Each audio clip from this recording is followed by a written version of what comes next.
Shedeur's jerseys aren't just selling, they're evaporating. Walk into the team store, and it's a graveyard where his merch should be. Try clicking add to cart online, and you're met with that dreaded red text, out of stock. Even the knockoff sites are struggling to keep up. The man's not just a quarterback. He's a walking, talking economic boom for the franchise. Meanwhile, Gabriel's jerseys are hanging there like unclaimed leftovers at a yard sale. Crisp, untouched, a little too perfect. Because nobody's actually wearing them. There's no rush, no urgency. The racks look the same every day. If you're into the real story and all the messy twists they don't show on highlight reels, go ahead and subscribe. And if you're sticking around to see how this Browns QB chaos plays out, you should definitely be subscribed. And whether players admit it or not, that kind of thing gets in your head. You can shrug off a bad day in practice. You can ignore an unflattering headline. But when you walk past a team store and see your name collecting dust while the other guy's is flying off the shelves, that's a whole different sting. For Gabriel, that sting is becoming a full-blown bruise. The cameras might not catch it, but behind the scenes, there's a different energy now, snapping at reporters for asking about jersey sales. Short, clipped answers in interviews. The kind of quiet frustration that makes its way into the locker room without anyone having to say a word. And here's the kicker. This isn't just some vanity metric. In the NFL's current climate, marketability matters. Big time. A player who moves merchandise is a player who moves tickets, who pulls in sponsors, who drives up TV viewership. It's not just nice for the front office, it's profitable. And that means it's a factor in decisions, whether coaches want to admit it or not. Sanders knows it. You can see it in the way he carries himself. There's no arrogance, just this calm awareness that he's operating in two lanes at once. Football and business. Every viral throw at practice? That's not just a highlight. That's a commercial for his brand. Every mic'd up clip where he's smiling, hyping teammates, and calling plays with confidence? That's another reason fans want his name on their back. Gabriel, on the other hand, is caught in the worst possible position. Good enough to be in the conversation, but losing the battle in the one area the fans actually get to vote on with their wallets. And fans aren't subtle about it. Show up to training camp, and the crowd tells you the story. Kids with Sanders jerseys lining the fence, screaming for an autograph. Parents taking photos of their little ones wearing the number before the rookie even plays a real NFL snap. Gabriel supporters? Fewer and quieter. It's not that people dislike him. It's that they're not invested in him. Not in the same way. The Browns front office can pretend this is all secondary, but you know better. You don't just ignore a player whose merch sells out in hours. You don't accidentally give that guy more media appearances, more spotlight, more chances to feed a machine that's putting money in your pocket. And here's where it gets dangerous. Once money's involved, the playing field isn't level anymore. The traditional meritocracy of best player wins starts to blur.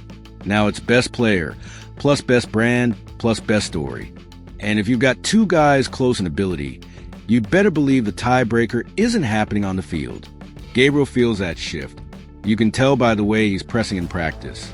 Balls sailing just a hair too high. Overcompensating on deep throws. Try and create viral moments of his own. It's like watching someone try to force charisma. And the harder you try, the more unnatural it looks. Meanwhile, Shedeur isn't chasing anything. He's letting it come to him. Another clean session with no picks. Another moment of leadership in the huddle. Another clip that the team's social media account pushes out because, frankly, it's too good not to. And every one of those moments is followed by another spike in merch sales. This isn't just a quarterback competition anymore. It's a culture clash. Gabriel represents the old school, put your head down and work model. Sanders represents the modern, fully integrated athlete who's part player, part influencer, part CEO of his own brand. One guy's fighting to win a roster spot, the other's building an empire while doing it. And the Browns are stuck in the middle. On one hand, football people, the lifers, the scouts, the position coaches, will always want the decision to be about tape, about who actually moves the chains. But the suits upstairs? They're looking at charts that have nothing to do with completion percentage and everything to do with revenue streams. When your starting quarterback also happens to be your top-selling product, that's leverage no coach can ignore. And when that product's name sells out in a day while the other guys collects dust, well, the writing's on the wall. The question is how long they can pretend this isn't influencing their thinking, because at some point, they'll have to pick a direction. And if that choice ends up being Sanders, they'll sell it as the football decision. But you'll know, and I'll know, that money talked. And here's the uncomfortable truth. This might not be unique to Cleveland. This might be the way forward in the NFL. As fans get more invested in individual players and teams, as social media makes athletes' global brand from day one, the market's voice is only going to get louder. Shedeur Sanders just happens to be the perfect storm. He's got the talent to justify the hype, the personality to feed it, and the business savvy to turn it into something tangible. Gabriel's caught in a fight he didn't sign up for and probably can't win. The scoreboard in this battle isn't on the field. It's in the pro shop. And right now, Sanders is blowing him out. Once jersey sales became the unofficial scoreboard, the tension inside the facility shifted from a low hum to something you could actually feel in the air. You'd walk into the locker room and see the separation without anyone saying a word. Sanders at one end, surrounded by rookies, wideouts, and defensive backs who love being around him. Gabriel at the other, mostly keeping to himself, headphones in, maybe one or two quiet conversations with the linemen. It's not open hostility. It's worse than that. It's distance. In a football locker room, silence can say more than yelling ever could, and the silence around Gabriel started getting louder. The media doesn't help. Every time Sanders throws a good ball in practice, it's clipped, captioned, and shared across every platform before the session even ends. Gabriel might have a decent day, but it's lucky to get a 3-second mention in a post-practice recap. And players see that. They see who's trending, who's getting calls from production crews, who's got camera guys tailing them before walk-throughs. It changes the way people interact. Receivers who are fighting for a roster spot are starting to run crisper routes for Sanders. Not because they dislike Gabriel, but because they know a highlight from Sanders will get seen. And in camp, visibility is currency. Sponsors notice too. A few of the Browns' smaller local partners have started reaching out to Sanders' team directly, asking to feature him in ads without even bothering to route it through the franchise first. That's where things get tricky, when marketing is going around the team entirely. In old-school NFL thinking, the player's brand should run through the team's brand. Sanders flipped that script, and now there's a new question. What happens when your quarterback star power is bigger than your logo? Behind closed doors, the coaching staff is getting hit with pressure from both directions. Position coaches keep pushing that practice performance should be the main factor. But upstairs, the execs are asking subtle questions like, what's the quarterback rotation looking like for the televised preseason game? Translation: put the guy people are tuning in to see on the field more often. Even the reps in practice are getting political. You can see the staff try to balance things out, giving Gabriel enough snaps to keep up appearances, but giving Sanders a higher visibility periods. The ones of the first-team receivers, the 2-minute drills, the red zone sets. If you're Gabriel, that's a nightmare. You can't win perception battle when you're not even getting the most watchable reps. And it's not just about what happens in Berea. The road games during preseason tell another story. In away stadiums, kids who have no connection to Cleveland are showing up wearing Sanders jerseys. You don't see that for Gabriel.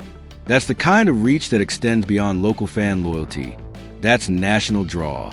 For the front office, it's a chess game. The safe move is to keep Gabriel around as a competent backup and hope the media heat cools off. But the bold move, and the one that might actually happen sooner than later, is leaning fully into Sanders as the face of the franchise. Because every week he's in the news, every time he trends online, the Browns' brand benefits, even if it means bruising a few egos in the process. And trust me, egos are already bruising. You can see it in Gabriel's body language. He's taking more risks in practice, the kind of throws you make when you're trying to force a viral moment instead of just playing the game. Problem is, forcing it usually leads to mistakes, and mistakes lead to more criticism, which leads to more frustration. The veterans in the room have seen this before. They know when a guy is in his head. The problem is, In the NFL, no one's going to stop and help you out of that spiral, especially the guy competing for your spot is lighting it up both on and off the field. Meanwhile, Sanders keeps his messaging tight. Every interview is polished but authentic. Every comment to reporters is just enough to be quotable without crossing the line into arrogance. That's the part people miss. It's not just that he's popular, it's that he's controlling the narrative in a way Gabriel can't. And that's why this quarterback battle is no longer just a camp storyline. It's become a case study in how modern athletes win jobs. It's not about stat sheets alone. It's about momentum, the kind that's built on highlights, storylines, marketability, and public sentiment. If Sanders keeps stacking good practices with this kind of outside-the-lines dominance, it won't matter how solid Gabriel is on the field.